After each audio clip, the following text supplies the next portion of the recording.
या झुणका भाकर. तर ह्याच्यासाठी मी चण्याचं पीठ भाजायला लागले जरा 5 मिनिटं.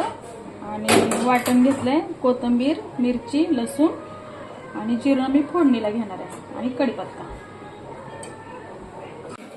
आता हे आपण वाटण वाटून घेतलंय. त्याच्यामध्ये हळद, मीठ टाकलंय, कांदा, कढीपत्ता आणि राई, हे जिरं. आता आपण ह्याची फोडणी घेऊया. जरा जिरं टाकते, जरा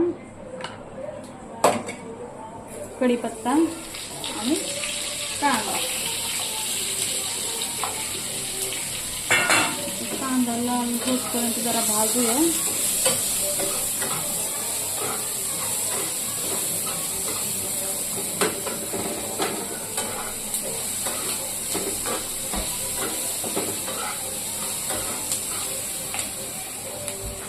कांदा चांगला भाजला की वाटण पण ह्याच्यातच टाकणार आहे मी. हे झालं आपलं झुणका भाकर तयार. व्हिडिओ आवडल्यास लाईक, सबस्क्राईब करा.